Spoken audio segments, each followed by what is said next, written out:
I have often thought that if everyone's life would have turned out how they imagined it as children, there would be a whole lot more ballerinas and firemen.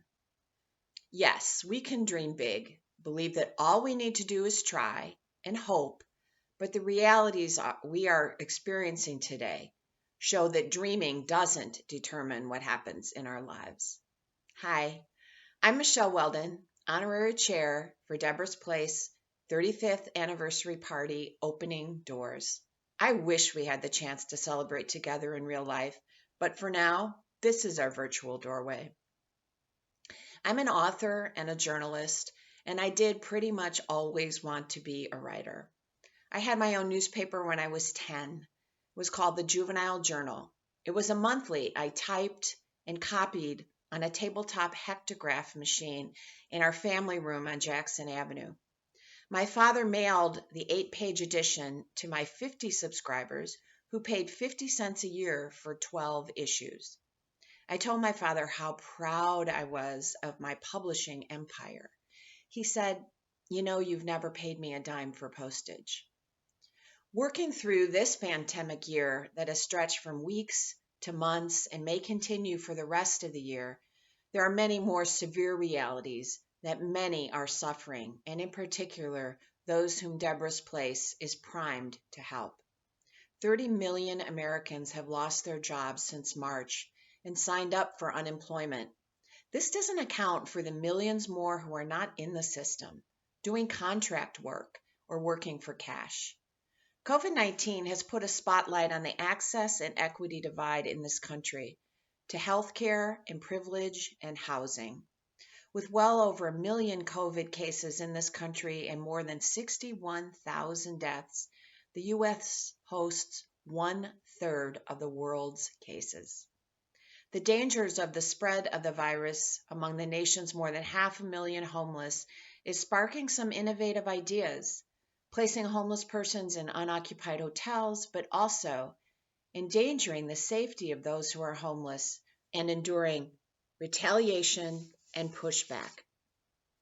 I am relatively certain no one imagined as a child they would be homeless, unless they grew up in the cycle of poverty that blocked their possibilities for opening a new door. The facts that contribute to homelessness are dangerously exacerbated now. Domestic violence, mental health, poverty, disability, family estrangement. And it is no better time than now to not only recognize, but to help those who are helping homeless women see new dreams and to create them. I've been a journalist for more than 40 years, an author for 20. I taught journalism at Northwestern University for 18 years, having the pleasure to teach more than 5,000 students on the undergraduate and graduate level. I was never a hard news reporter. Instead, I was a feature writer and a columnist, preferring to sit down and interview someone and observe and research rather than chase crime stories, hard news, disasters, corruption. The one time I covered a plane crash, and it was in the 1980s in Dallas. I was covering it for the New York Times. I was so upset by what I witnessed and the horrific grief of the families and loved ones that I went into the ladies' room at the airport and got sick.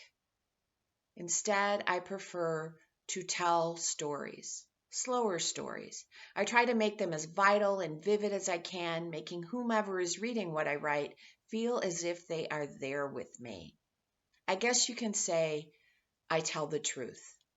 And as a truth teller, I am careful to align myself with individuals and organizations who are about seeing the truth and rectifying the wrongs. That is why I'm so pleased to be an ally with Deborah's Place. It gives me hope. Anne Lamott, a writer I deeply admire, wrote this: "Hope begins in the dark, the stubborn hope that if you just show up and try to do the right thing, the dawn will come. You wait and watch and work, and you don't give up." I didn't give up on my dream to be an author, even though my goal was to be published by the time I was 25. That may have been a little ambitious. My first book came out when I was 40. 21 years later, my sixth book is out later this year. I did say I wanted to be a ballerina when I was 5 years old, and the kindergarten teacher asked all of us what we wanted to be when we grew up. Then in first grade, when I learned to read, I wanted to be a writer. I wanted to be like Lois Lane in Superman, or Brenda Starr, the redheaded journalist in the Sunday comics. I hoped it would happen. Hope is a stubborn embrace of possibility. It is what many of us are clinging to now in this pandemic, when the world we know is disrupted and transformed. But hope alone is not what changes us or the world, nor our dreams, though we all need them to massage the wounds of our lives into healing. I never did become a famous ballerina, and I'm not sure who in my class became a firefighter, but I do know that many of my dreams have come true. I am grateful for those who have helped me. I also know it is on me to make sure the dream of a safe and happier life is within everyone's reach. Thank you for listening.